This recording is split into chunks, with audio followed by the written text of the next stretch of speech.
Respected parents and my dear kids, Assalamu alaikum. Please open page number 31. It's page number 31, Unit 5, Air, हवा। तो आज का ये topic जो है वो एयर से रिलेटेड है। एयर की कंपोजिशन, हवा में कितनी किस्म की गैसें होती हैं, इससे रिलेटेड ये आज का टॉपिक है। आज की इस वीडियो में मैं आपको इसके एक्सरसाइजेज जो है वो सॉल्व करना बताऊंगी और फिर इनके आंसर्स जो हैं, क्वेश्चंस के आंसर्स किस तरह से लिखने हैं, कैसे आप इन क्वेश्चंस के आंसर जो है वो लिखेंगे, इस बारे में आपको गाइड करूँगी। It's page number 35, activities. तो सबसे पहले हम जो ऑब्जेक्टिव टाइप है इन्हें सॉल्व करेंगे। तो आप पेंसिल के साथ बुक पे साथ साथ आप इन्हें सॉल्व करते जाएं ताकि आपको कोई प्रॉब्लम ना हो। तो क्वेश्चन 2 है, fill in the blanks to complete the statements. हमें यहाँ पे कुछ स्टेटमेंट्स दी गई हैं, उनके अकॉर्डिंग हमने जो खाली जगह हैं उन्हें पूर करना है। तो फर्स्ट है, the layer of air around the earth is called the atmosphere. ज़मीन के इर्द गिर्द हवा की जो एक तह है उसे क्या कहते हैं? Atmosphere. ATMOSPHERE, atmosphere. The atmosphere is more than dash kilometres deep, 1000।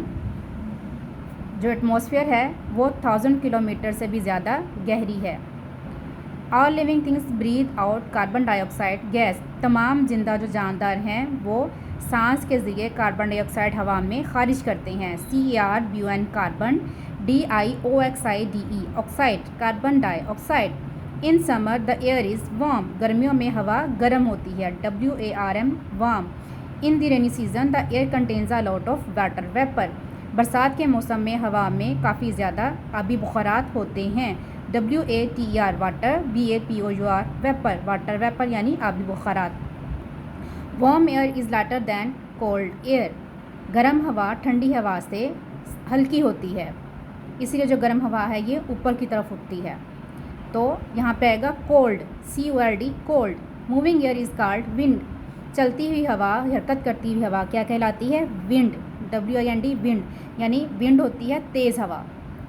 A light wind is called a breeze, और जो हल्की हवा होती है, हल्की स्पीड में चल रही होती है उसे हम क्या कहते हैं? Breeze, BREEZE bridge.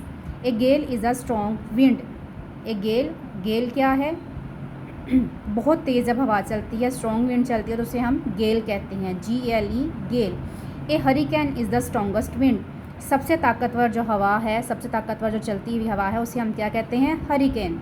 जब HURRICANE hurricane.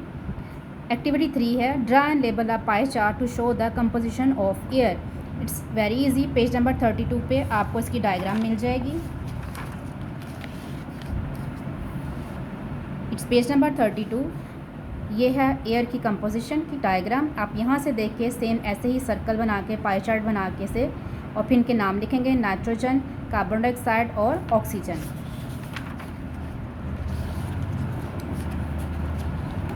Next activity number 4 है, draw a diagram with labelled arrows to show the movement of air in the atmosphere. एक ऐसी डायग्राम बनाएं और फिर उसको एरोज़ के साथ, तीर के निशानों के साथ आप लेबल करें जिससे पता चले कि हवा जो है फ़िज़ा में, एटमॉस्फेयर में किस तरह से हरकत करती है। It's also very easy. इसको भी आप पेज नंबर 33 पे देख सकते हैं। पेज नंबर 33 पे आपको ये डायग्राम मिलेगी। आप ऐसे ये डायग्राम ड्रॉ करके और फिर एरोज़ के साइन के साथ ये शो कर सकते हैं कि वार्म एयर, विंड, और इस तरह से ये आप एयर की जो मूवमेंट है वो शो करेंगे। नेक्स्ट अब है हमारे पास activity number 1, answer the following question, दर्जा सवालात के जवाब दें। ABCDE, टोटल ये 5 क्वेश्चंस हैं। इन 5 क्वेश्चन आंसर्स के मैंने नोट्स बनाए हैं। अब वहाँ से हम क्वेश्चन आंसर्स को मैं आपके लिए रीड करूँगी और फिर एक्सप्लेन करूँगी ताकि आपके जो कॉन्सेप्ट्स हैं वो क्लियर हो सकें। आप चाहें तो आप इन पेजेस के स्क्रीनशॉट्स भी ले सकते हैं ताकि बाद में जब आप अपने बच्चों को पढ़ाने के लिए बैठें तो आप इन स्क्रीनशॉट्स की मदद से ये क्वेश्चन आंसर जो हैं वो कॉपी पे लिख के उनको याद करवा सकें और एक्सप्लेन कर सकें। What is the atmosphere made up of, atmosphere किस चीज़ से बना हुआ है, फ़िज़ा किस चीज़ से बनी हुई है। The atmosphere is made up of many gases, जो एटमॉस्फेयर है मुख्तलिफ़ किस्म की गैसों, नाइट्रोजन, ऑक्सीजन, कार्बन डाइऑक्साइड, इन मुख्तलिफ़ किस्म की गैसों के साथ मिलकर एटमॉस्फेयर बनता है। Which living things add oxygen to the atmosphere, कौन सी जिंदा जानदार चीज़ें हैं जो फ़िज़ा में ऑक्सीजन को शामिल करती हैं। Oxygen is given out by green plants, तो सिर्फ जो जो प्लांट्स हैं, जो पौधे हैं, दरख्त हैं, शजर हैं, तमाम पौधे जो हैं वो हवा में, फ़िज़ा में, एटमॉस्फेयर में ऑक्सीजन जो है वो भेजते हैं, ऑक्सीजन खारिज करते हैं, क्योंकि पौधे अपनी खुराक बनाने के अमल के दौरान, फोटोसिंथेसिस के दौरान कार्बन डाइऑक्साइड जो है इस्तेमाल करते हैं, ऑक्सीजन जो है वो हवा में खारिज करते हैं। तो ऑक्सीजन, प्लांट्स की मदद से ऑक्सीजन जो है वो फ़िज़ा में शामिल होती है। Oxygen is given out by green plants. How is carbon dioxide added to the air? हवा में कार्बन डाइऑक्साइड कैसे शामिल होती है? All living things given out carbon dioxide, all living things give out carbon dioxide when they breathe out. तमाम जिंदा अशिया जो हैं, तमाम जिंदा जो जानदार हैं, मसलन इंसान, जानवर, चरिंद परिंद, सब जब सांस लेते हैं तो कार्बन डाइऑक्साइड हवा में शामिल करते हैं। Carbon dioxide is also given out when things burn. जब चीज़ों को जलाया जाता है, मसलन लकड़ी जलाई जाती है या जब ईंधन जलते हैं, तब भी हवा में कार्बन डाइऑक्साइड शामिल होती है। दो मेन सोर्सेज हैं। एक है कि जब तमाम जिंदा जानदार जो हैं, इंसान, जानवर, चरिंद परिंद, जब सांस लेते हैं तो वो ऑक्सीजन अपने फेफड़ों में ले जाते हैं, और जब सांस खारिज करते हैं तो वो कार्बन डाइऑक्साइड को फ़िज़ा में शामिल करते हैं। सेकंड है, जब चीज़ों को जलाया जाता है, जब चीज़ें जलती हैं तो भी कार्बन डाइऑक्साइड हवा में शामिल होती है। तो यहाँ पे एक पॉइंट जो है वो क्लियर हो गया कि तमाम जिंदा जानदार अशियाँ जब सांस लेती हैं तो ऑक्सीजन अंदर लेके जाती हैं, और जब सांस छोड़ती हैं, सांस खारिज करती हैं, तो कार्बन डाइऑक्साइड हवा में शामिल कर देती हैं। अब जो कार्बन डाइऑक्साइड हवा में शामिल हुआ है, पौधे, शजर, ट्रीज़ जो हैं उस कार्बन डाइऑक्साइड को इस्तेमाल करते हैं, अपने अंदर ले जाते हैं, इस्तेमाल करते हैं, और फोटोसिंथेसिस के अमल में जब वो अपने लिए खुराक तैयार करते हैं तो वो कार्बन डाइऑक्साइड को इस्तेमाल कर लेते हैं, और बदले में ऑक्सीजन जो है वो एटमॉस्फेयर में शामिल करते हैं। वही ऑक्सीजन हम सांस लेने के अमल के दौरान अपने फेफड़ों में, अपने लंग्स में लेते हैं। तो इस तरह से ये पूरा लाइफ साइकिल जो है वो चलता है।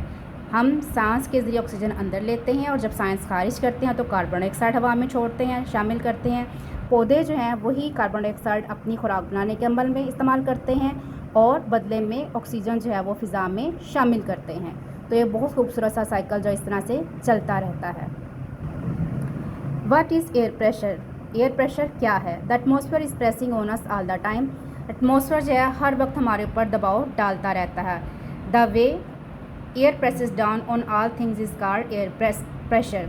जिस तरीके से फ़िज़ा हर वक्त हमारे ऊपर प्रेशर डालती है, दबाव डालती है, उस तरीक़ों को, उस मेथड को या उस तरीक़ाकार को क्या कहते हैं? Air pressure. Describe an experiment that proves that air has wait. एक तजर्बे से वजाहत करें कि हवा जो है वो वज़न रखती है।